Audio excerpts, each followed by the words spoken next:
Who's top laner?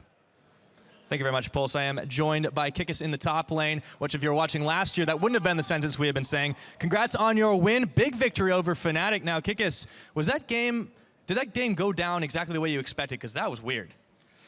Well, it's hard to judge for me how the game exactly went because I was just bottom farming, speed pushing. I was just telling my team, okay, you go here, we're gonna take mid turret, we're gonna go top turret, we're gonna take control of the jungle. I think the game was kind of clear and easy on our side, but I'm really mad for myself for dying 1v1 to Gamsu, so I need to work on that. Well, it sometimes happens. You can ask Amazing about that as well. But I also want to ask you a little bit about your transition to the top lane. It's something that I think a lot of people didn't expect coming off the offseason, and now you're kind of getting into the swing of it. You've been playing a lot of tanks, but now you're switching into a carry role.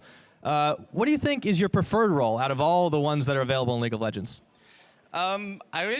To be honest, I don't have preferred role. Like, I just love playing the game. I love playing all the champions. I just really like spending the time practicing. So doesn't matter where role I end up playing, I'm just gonna try my hardest. So if I'm a top lane, I'm just gonna practice top. I'm gonna try my hardest to be one of the best. And if, for example, in the future I'm gonna switch to other role, I'm gonna try my hardest there.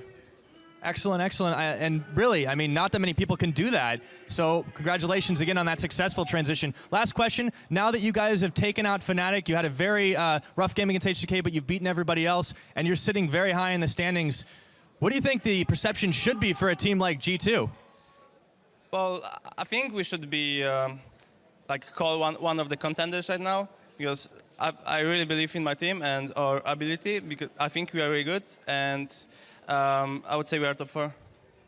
Top 4? Well, we'll have to see how it all shakes out. But for now, congratulations once again, and we're going to send it back to the analyst desk to break down that victory by G2 eSports. Thank you so much, Pyrotechnics. And we found out that Kikis, not only has he played competitively in multiple roles, he's also the guy in dynamic queue that's like, I'll fill. Don't worry, guys, I'll hit that fill button.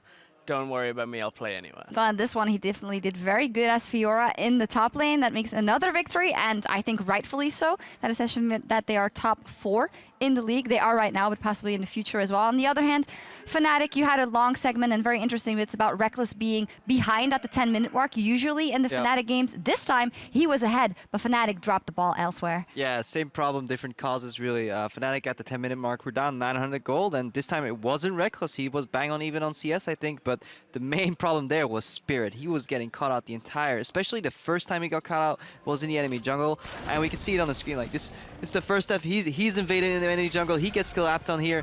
Kikis running in. Perks coming from mid lane. And we got to commend it to G2. They had the winning lanes, and they really translated that pressure. Like, if Febiven was beating Perks here, Febiven would have been there first. And yeah, then he doesn't die. Spirit right here against Perks.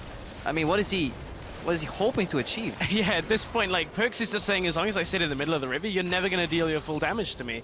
And just time and time again, Spirit's in a just bad position for where G2 were. I love Perks, by the way, this game. He had some really beautiful packages. There was actually later in the game when he went to Febiven down in the bottom lane, we were like, what is he doing? He was actually trying to interrupt Febiven with the package just in the frame that he was going to use his E, or the second proc of his E, and if you knock Alessandro away slightly, then it obviously fails. He could have killed Febiven right there, so he's playing super aggressively with the package, and I like seeing that. Very impressive play from Perks, I think, in all the games we've seen from G2 so far. You guys also wanted to touch on the early game tower sieging from the side of G2 and the way they try to tactically tackle that early game. Yeah, I mean, if ever there was a comp that was like, hey, we want to siege, this was basically it from G2. Very clear game plan in mind, and Kikis said it himself, very clear in general. You mentioned winning lanes, just into everything, and then there was that kind of bot lane double TP that we saw come out that, you know, this was really one of those turning points again that just allowed the game to play out as it did. So yeah, they have everything what they need to siege. They have 3 range champions and a split pusher for the 4-1, and then they have a peel disengage support.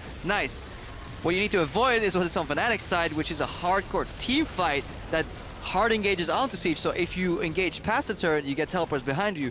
It's gonna be rough to avoid the engage. But G2, they learn from their mistake, and this time they kite backwards. And just watch Hybrid in this fight. He is sacrificing himself. The Fisho touched on it. Triple ulti, shield to block some damage. Febiven and Gamsu can't really take down the fight right here. And G2's hanging on, and they were 4 towers to 0, 4 towers to 1 at one point in the game. They almost made me like Nidalee as a champion, and that says a lot for them.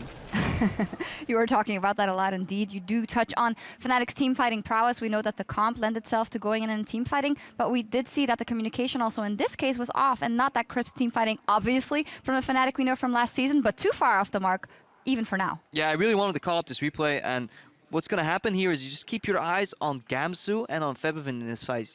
Fnatic get behind enemy lines with Malphite already without TP. When Febiven comes in, this could be a two-man one-shot here. Febiven goes in all the way to Emperor. Gamsu still has ulti, and uses his on the two-man pack here. With all Febiven's already dead. They did not synchronize the CC, chain the CC, or target select properly, so they majorly messed up that fight, and that is not something we're used to seeing from Fnatic. And the other way that team fight went badly was Fnatic. We spoke about how they want a team fight together. By Forbidden going all the way onto Emperor, the rest of the lineup was just getting chunked by Perks. Perks just put so much damage down on Reckless, and Reckless had to just back away, never got himself into the fight, and that was kind of it for Fnatic. Yeah, the correct play there was probably just to wombo the Nidalee and the Braum together, kill them immediately, or get Gamsu to connect to the Lucian, but then you're using a lot of resources when Perks is wreaking havoc in the front, so yeah, tough team fights, but if Fnatic wants to draft a composition with Lissandra or Malphite, they need to be on point. And big up for G2, another victory for them.